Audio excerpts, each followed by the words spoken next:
gosh, what a good way to start this Saturday morning to watch the new series, even though I got a feeling I won't be able to put it up until later this afternoon. Aloha!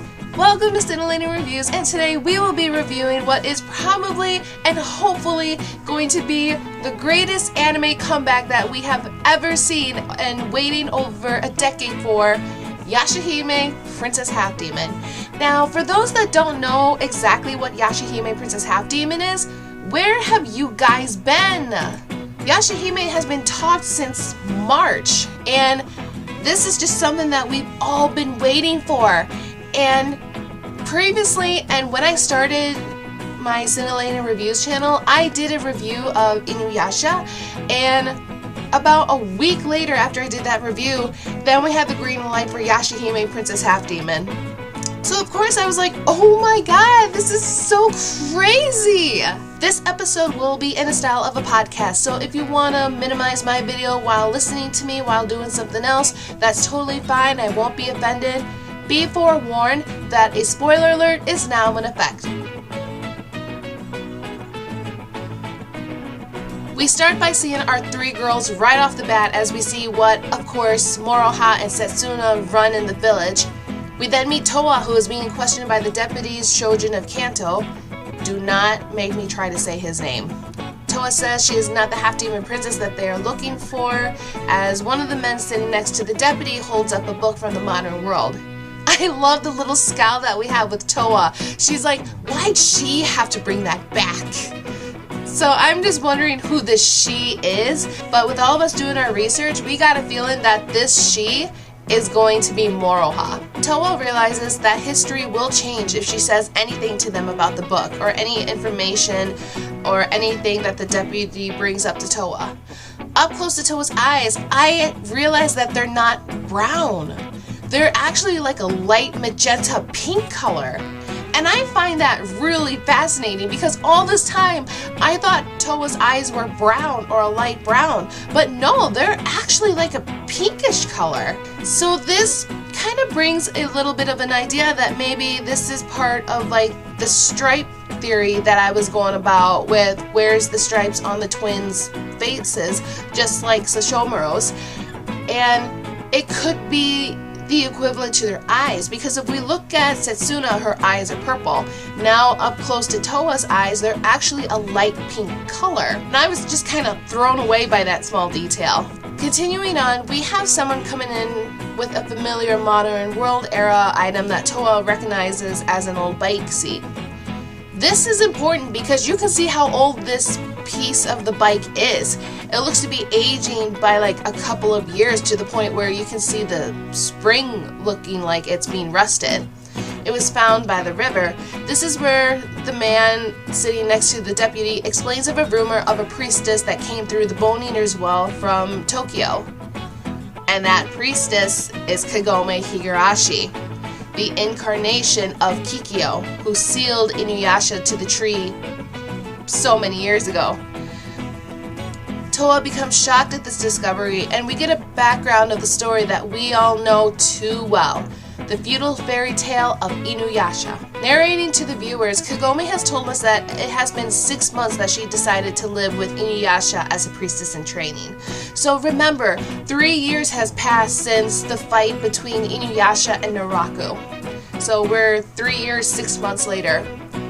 The opening gets my full approval, especially in the spot in the line where it says welcome to a new era, because in a way it is a new era.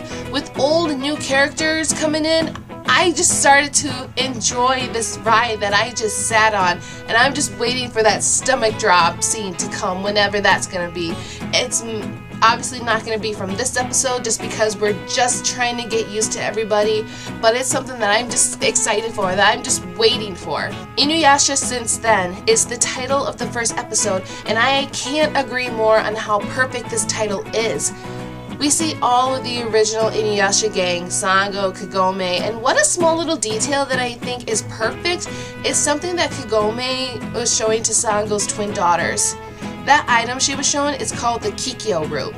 This specific root helps with cough and fever, and I just kind of like that small little detail, as in like a remembrance to Kikyo, who suffered such a death that was so painful, and all she wanted was just peace. So I just thought that was just a nice little touch moment for Kikyo. We then see a four-eyed owl sitting on the tree, which, of course, when you see an owl with 4 eyes, that's not really a good thing. Moroku and Inuyasha are investigating a demon that was released from its seal. This is where we meet the demon we saw previously during the trailer, Roothead.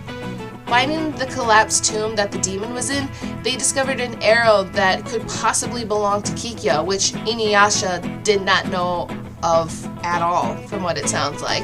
We see Kohaku and Kilala, who discovers the bandit skeleton demon without their heads. And while he was investigating what was happening here, we see Sesshomaru and Jaken, who of course is still the same like always. But when Kohaku asks about the demon that Sesshomaru knows of, he says that Roothead is just a worthless vermin.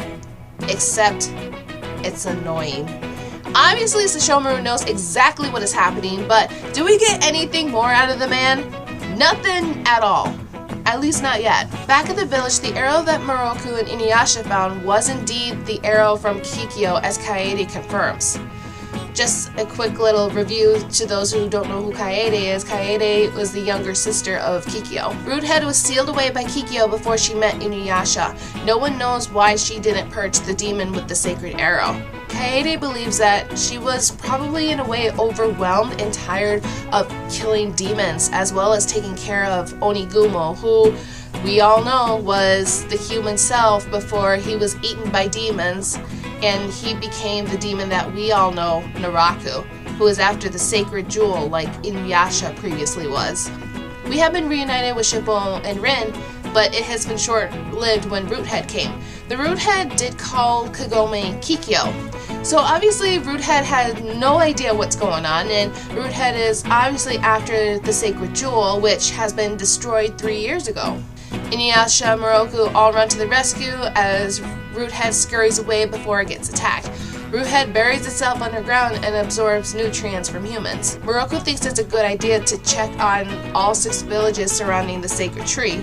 Inuyasha and Kagome head to one village as Roothead makes its appearance. Kohaku returns to Sango's home, just wondering why there hasn't been really any demons coming to attack them. This is where we see that Sesshomaru was the one protecting Sango's home, because Rin was there. So I just kind of like that loyalty that he still has. Even after 3 years, that hasn't changed a bit. And I'm just really happy about that. Kaede fires the same arrow that belonged to Kikyo, drawing out the main body of Roothead. Getting an epic fight that we've been dying for, at least an epic fight one last time with Inuyasha and Kagome.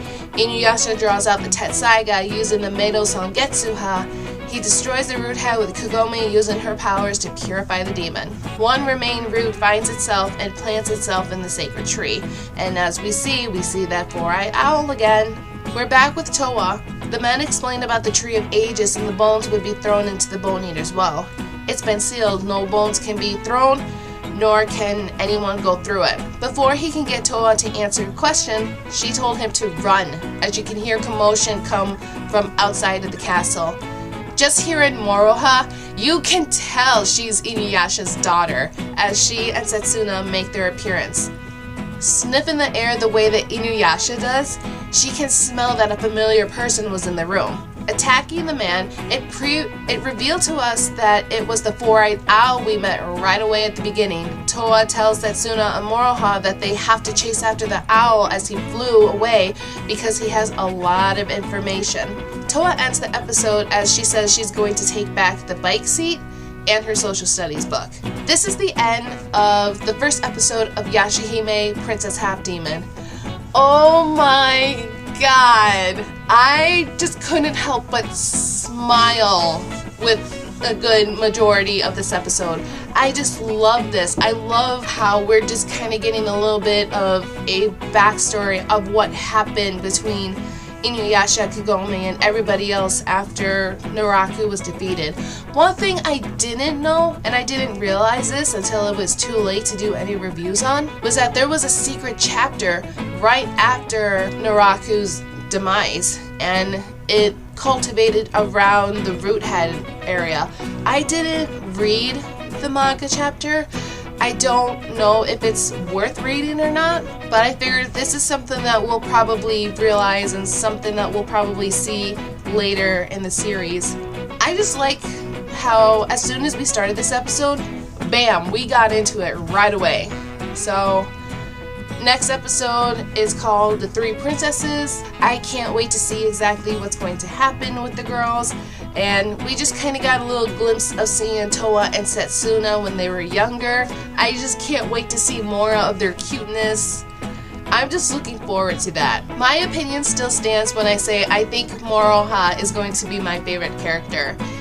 She's, oh my god, she's just got that little spunk like Inuyasha, and you can tell she's Inuyasha's daughter, just the way she sniffs the air and her attitude and how she says things and the things that come out of her mouth. I want to see more of that, and I'm just waiting for those times where I just want to see how Moroha reacts to awkward situations. That's going to be great. I can't wait. Thank you guys so much for stopping in and taking a listen to my review of Yashahime Princess Half Demon. What do you guys think of this episode? I have to give this episode like a 4.5 out of 5. It's such a great start. I can't wait. I can't wait. What do you guys think of this episode? Let me know in the comments below. Like this video, subscribe to Cinderella Reviews, help me make it grow. I want to see something come out of this. If you want to be notified for personal videos like just the Yashahime review videos, or if you want to be notified for any other of my content, click on that bell down below. This was such a good ride. I felt like I just got into a roller coaster seat and we just kind of got a little bit of a whirligig going on. I can't wait to see what else that's going to come. I'm excited. So thank you guys so much, and we will see you guys in another day.